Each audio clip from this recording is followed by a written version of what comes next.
Honours তৃতীয় বর্ষের শিক্ষার্থী বন্ধুরা, আসসালামু আলাইকুম। আশা করি সকলে ভালো আছেন, সুস্থ আছেন।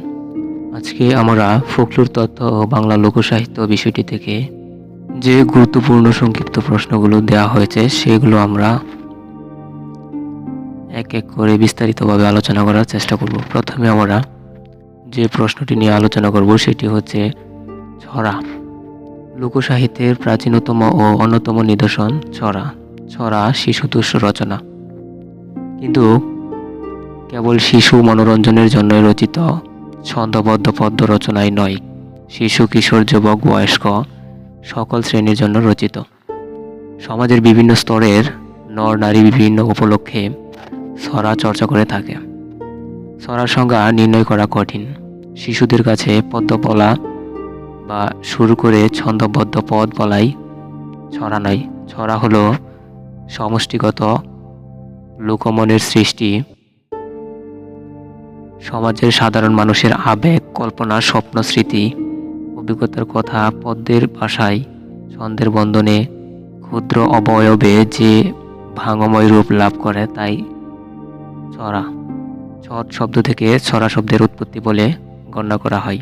ছট শব্দের অর্থ ছড়িয়ে ছিটিয়ে থাকা, তাই বলে ছড়ার ভাব সংবদ্ধভাবে থাকে না, বরং দানের ছড়া, কলার ছড়ার মতো বিচিত্র ভাব বা ছবি এক অন্তরঙ্গ বন্ধনে বাঁধা থাকে।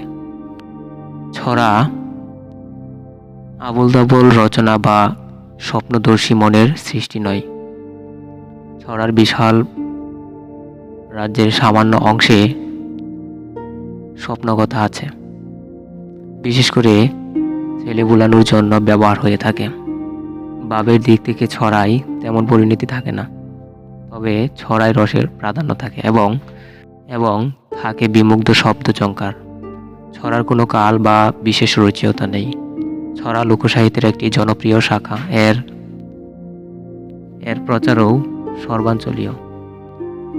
বাংলার এমন কোনো ঘর নেই যেখানে ২-১০টি ছড়ার প্রচলন নেই। ভাব,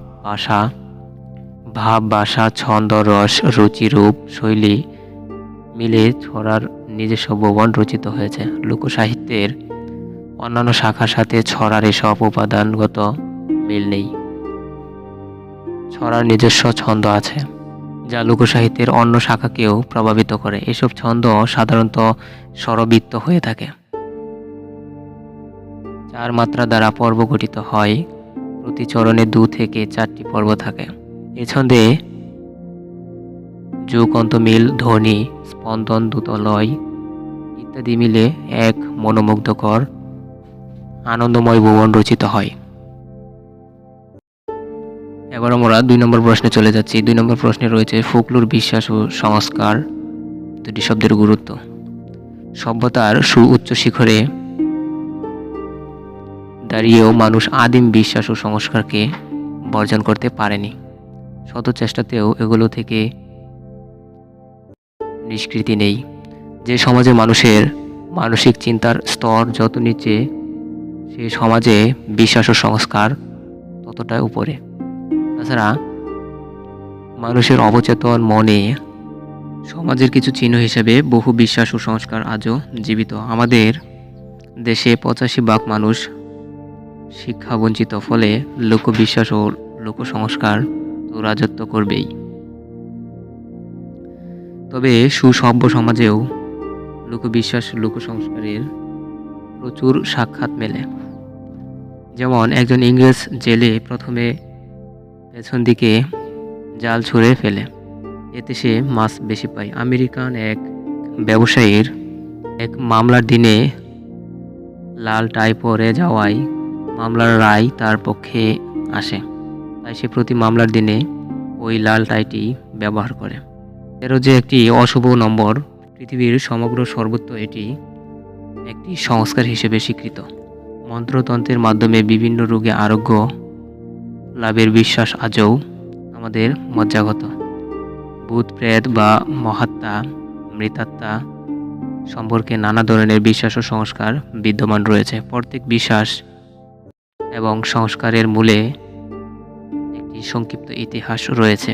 প্রত্যেকটির কাহিনীর মধ্য দিয়ে একটি বিশ্বাস ও সংস্কার সমাজ জীবনে প্রতিষ্ঠা পেয়েছে। তাই ফোকলোরের বিশ্বাস ও সংস্কার শব্দ দুটি খুবই গুরুত্বপূর্ণ। এবার আমরা প্রবাদ সম্পর্কে আলোচনা করি। প্রবাদ লোকসাহিত্যের আরেকটি নিদর্শন। মানুষের দীর্ঘ জীবনের বাস্তব অভিজ্ঞতার সংক্ষিপ্ত শৈল্পিক অভিব্যক্তি হল প্রবাদ। প্রবাদ লোকসাহিত্যের অন্যতম একটি শাখা।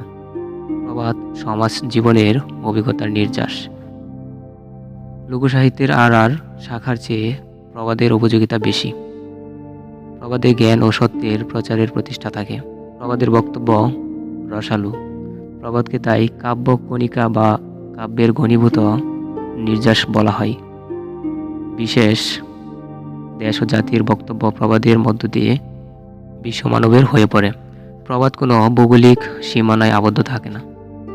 প্রবাদ যেমন লোকের মুখে মুখে প্রচলিত, তেমনি বিভিন্ন যুগের বিভিন্ন ধরনের সাহিত্যের মধ্য দিয়ে পরবর্তী প্রজন্মের কাছে বার্তা বয়ে আনে। এবার আমরা 4 নম্বর প্রশ্নে চলে যাচ্ছি।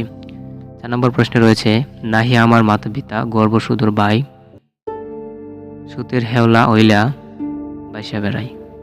গারো পাহাড়ের ডের উত্তরের হিমানী পর্বতের নির্জন পাদদেশে বসবাসরত কুখ্যাত ডাকাত হুমরা দুনু নদীর পাড়ে কাঞ্চনপুর গ্রামের এক ব্রাহ্মণের 6 মাসের কন্যাকে চুরি করে নিয়ে সন্তান স্নেহে লালন পালন করে।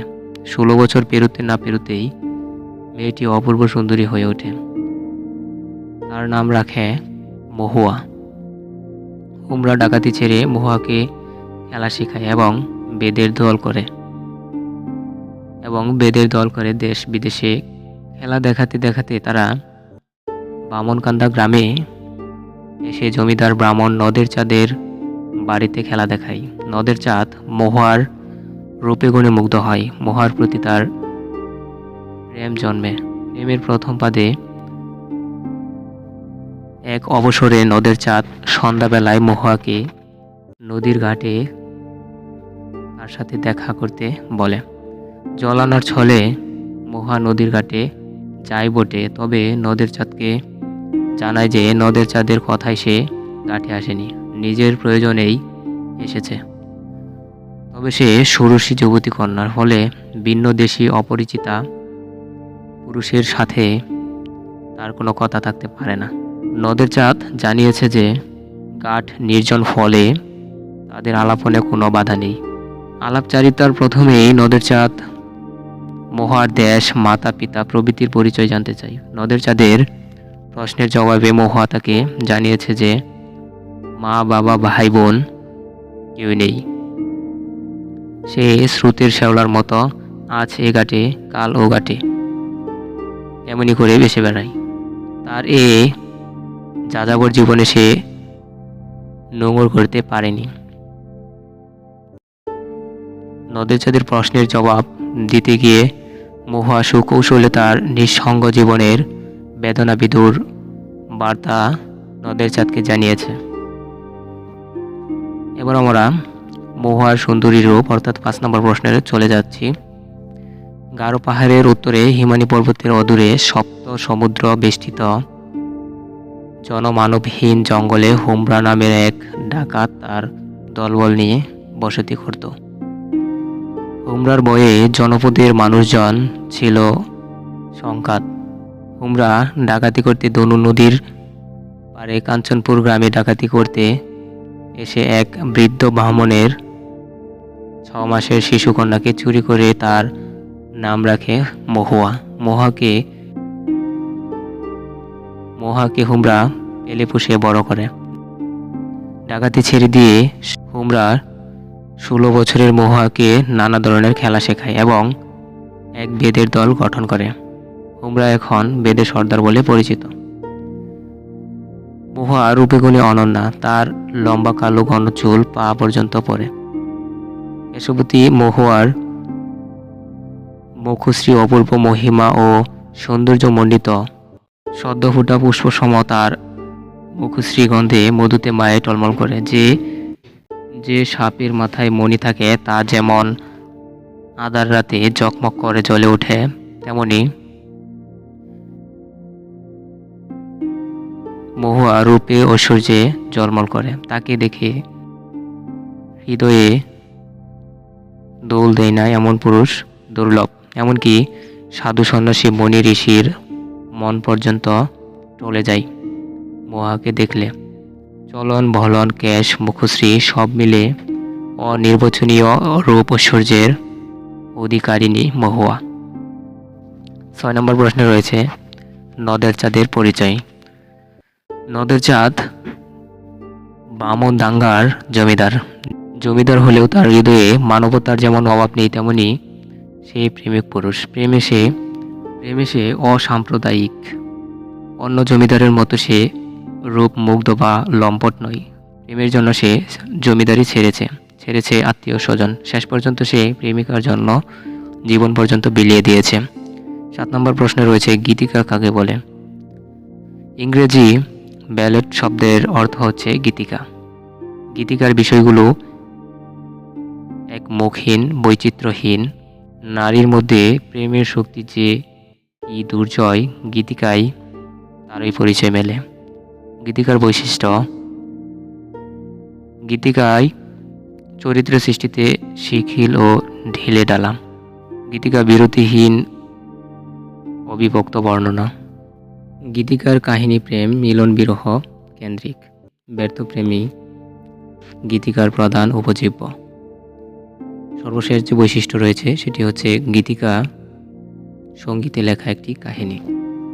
এবার আমরা 8 নম্বর প্রশ্নে চলে যাই। 8 নম্বর প্রশ্নে রয়েছে মহুয়ার শেষ পরিণতি, অর্থাৎ মহুয়া পালার যে কাহিনী সেটি। গারো পাহাড়ের উত্তরে হিমানী পর্বতের অদূরে সপ্ত সমুদ্র বেষ্টিত জনমানবহীন জঙ্গলে হুমরা নামের এক ডাকাত তার দলবল নিয়ে বসতি করে তোলে। হুমরার ভয়ে জনপদের মানুষজন ছিল শঙ্কিত।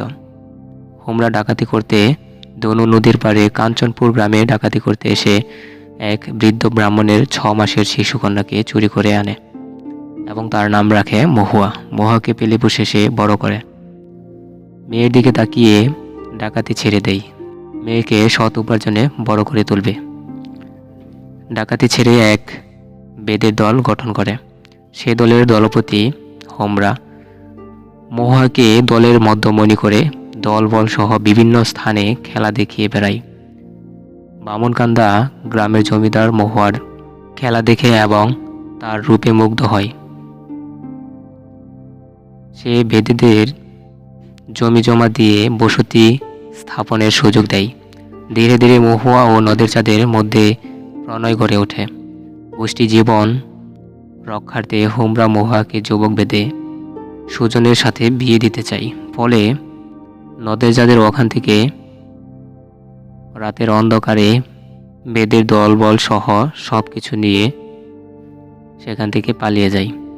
নদের চাঁদের বিরহে মহুয়া কাজকর্ম ছেড়ে দেয় এবং ক্ষীণতনু হয়ে পড়ে।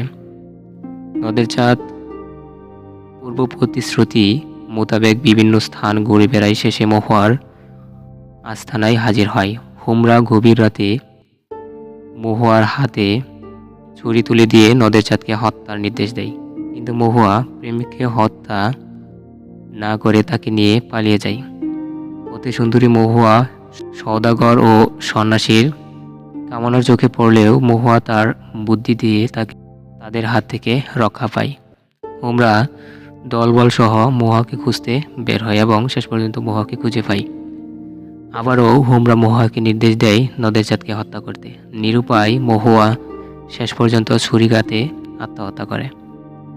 মৃত্যুর পর হুমরা তাদের প্রেমের স্বীকৃতি স্বরূপ তাদের দুজনকে পাশাপাশি কবর দেয়।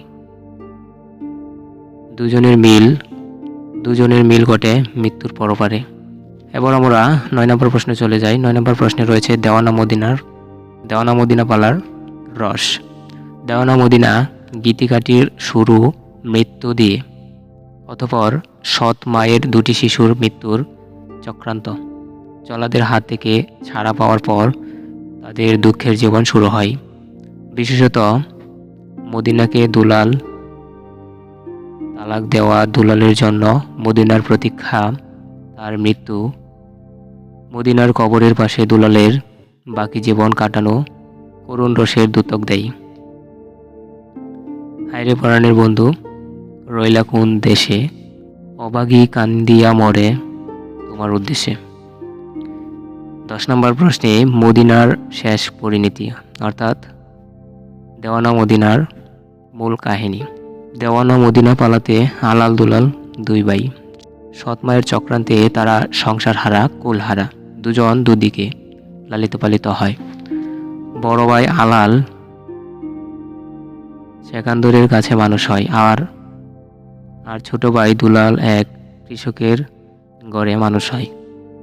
দীর্ঘ 12 বছর পর দু ভাইয়ের দেখা মেলে। আলাল যখন জানতে পারে যে দুলাল মদিনা নামক এক কৃষক কন্যাকে বিয়ে করে জীবন চালাচ্ছে, এমতো অবস্থায় আলাল তাকে জানায় যে দাম্পত্য জীবনের চেয়ে জাতপাত সম্মান বড়, তাই সে মদিনাকে তালাক দিয়ে সেখান থেকে ফিরে আসুক। পিতৃগুচ্ছ দেওয়ানি রক্ষার্থে এখান থেকে ফিরে আসতে হবে। আর সেকান্দর দুই কন্যার সাথে বিবাহের কথা স্থির হয়ে আছে। আলালের অনুপ্রেরণায় দুলাল দেওয়ানি রক্ষার্থে গৃহস্থ কন্যা মদিনাকে তালাক দিয়ে আপন দেওয়ানিতে ফিরে যায়। তালাকনামা মদিনা হাতে পেয়ে হেসে উড়িয়ে দেয় আর বলে, স্বামী দুলাল এটা কখনো করবে না, কারণ দুলাল কোনোদিন মদিনাকে ছেড়ে কোথাও যায়নি। 2-4 দিন পর ঠিকই চলে আসবে। কিন্তু দীর্ঘ প্রতীক্ষার পর দুলাল ফিরে না এলে মদিনা তার পুত্র সুরুজকে দুলালের কাছে পাঠায়। সুরুজকে দুলাল যা বলেছে তা সুখকর নয়। এখন মদিনাদের কথা স্বীকার করাই তার কাছে লজ্জার ব্যাপার। মদিনা নিজেকে অবাগী মনে করেছে। আজ দুলাল তার কাছে নেই, কেবল রয়েছে তার সুখ স্মৃতি। একদিন দুলাল তাকে না দেখে থাকতে পারত না। দুলাল কারি কারি ধান কেটে বাড়ি নিয়ে আসতো। মদিনা মনের সুখে সে ধান নাড়ত। ধান রোদে দিয়ে দুজন সুখ দুঃখের কতই না আলাপ করেছে। পৌষ মাসে ধানের ক্ষেত ভরে উঠলে মদিনা সে ক্ষেত পাহারা দিত স্বামীর সাথে। পোকায় পানি তামাক ভরে সে দুলালের প্রতীক্ষা করত। জমি কাদাময় করে যখন ধান লাগানো হতো, মদিনা তখন রেঁধে বেঁধে স্বামীর প্রহর গুনেছে। ধানের চারা মদিনা জমি পর্যন্ত এগিয়ে দিত, সেজন্য স্বামী তার কতই না প্রশংসা করত। শীতের ভোরে যখন দুলাল জমি